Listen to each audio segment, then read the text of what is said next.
CNPJ para dropship é obrigatório ou é opcional? Então nesse vídeo você vai entender se é obrigatório ter CNPJ, se não é, se dá para fazer no CPF, né?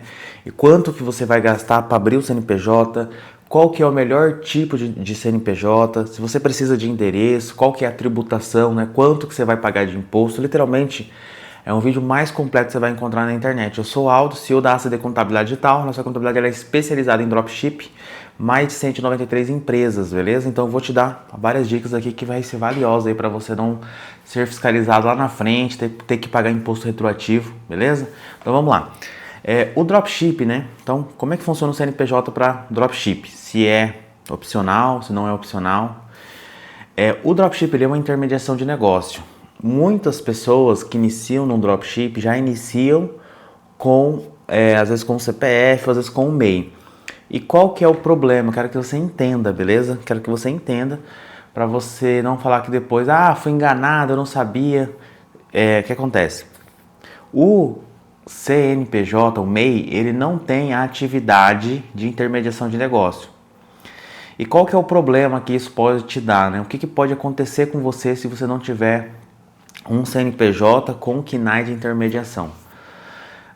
O dropship, se você for pagar o imposto no total da intermediação, você vai pagar muito imposto. Porque às vezes você vendeu 100 mil e ganhou 5 mil reais. E aí, se você for pagar imposto sobre 100 mil, digamos que você pagaria uma alíquota de 6%. 6 mil reais de imposto, você ganhou 5. Quer dizer, você já perdeu, né? Você já pagou para trabalhar. Beleza?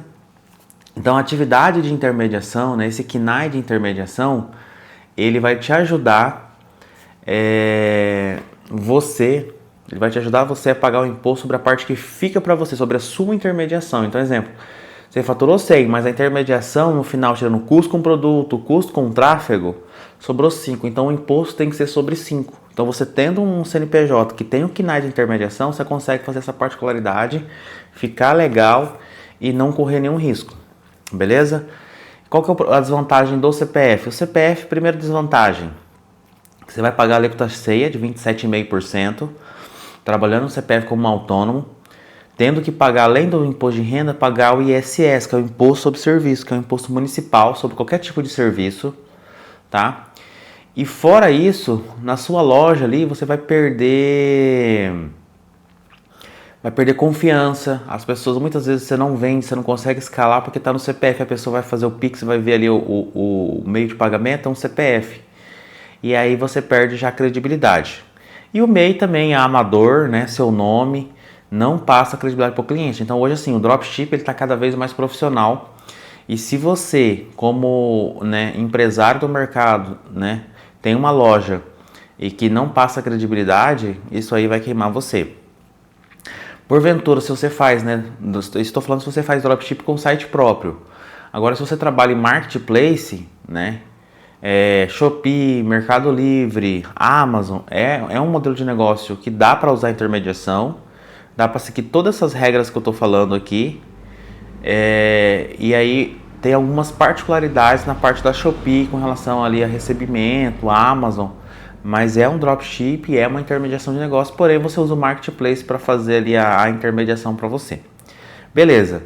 Entendendo isso, né, com relação ao MEI e ao CPF, vamos falar um pouco agora para você entender um pouco mais com relação à abertura, custo, né, quanto que você vai gastar. Beleza?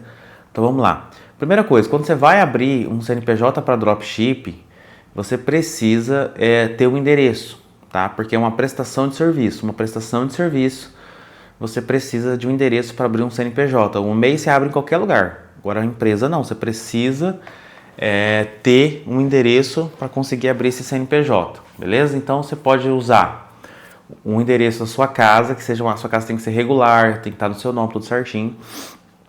Ou você pode locar um endereço fiscal, né? Você consegue locar, esses coworks, essas empresas locam o endereço, você paga ali um valor anual e você pode abrir seu CNPJ. Esse endereço desse cowork já está 100% legal, tudo legalizado.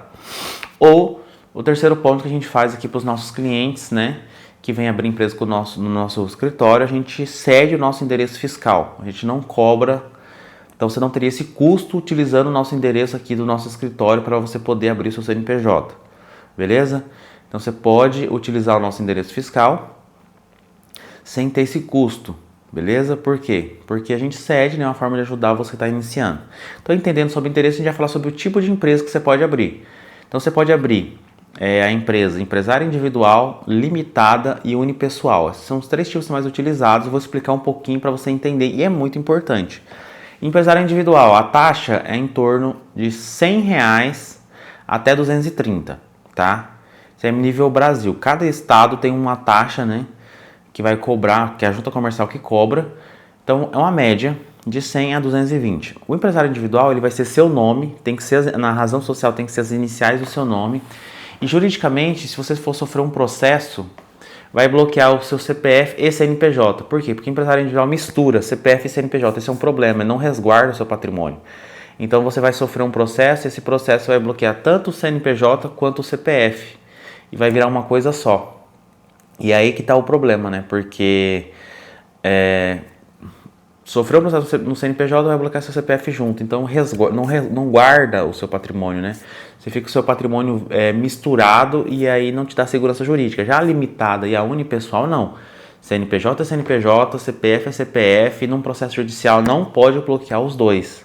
Então, quer dizer, vale muito mais a pena, porque vai te dar segurança jurídica no seu patrimônio e vai proteger as coisas que você já tem. E a taxa?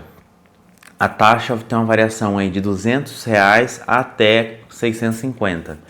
Depende do estado aí, beleza? Mais barato é São Paulo, mais caro é para o Rio de Janeiro, 650, tá? Então, essa é uma variação das taxas. A limitada você pode abrir com um sócio, 2 ou 3, 4, 5, 10 pessoas ou mais, a limitada. E a unipessoal é uma limitada de um único sócio, ela é unipessoal, então é somente você, mas com o tipo limitada, beleza? Entendendo isso, né? Entendendo a diferença de empresário individual, limitado e unipessoal. Agora a gente vai falar sobre regime tributário, que é o que? A alíquota de imposto. Aldo, quanto de imposto eu vou pagar, né? Então, para você entender um pouco mais sobre esse mercado, você precisa entender sobre imposto, que realmente é o que vai sair do seu bolso ali. Então, o que acontece? No dropship, igual eu expliquei para você, ela é uma intermediação de negócio. A legislação permite, tá? Você tirar custo com produto e custo com tráfego. Não dá para tirar custo com fornecedor, custo com getter, custo com loja, com site, programador, editor, prestador de serviço para você, não dá para tirar.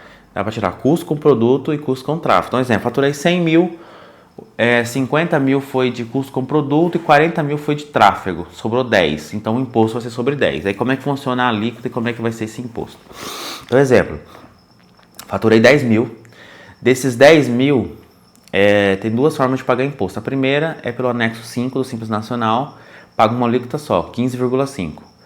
Então, de 10 mil, pagaria 1.550, daria 100% legal. O resto entrou na sua pessoa física como distribuição de lucro.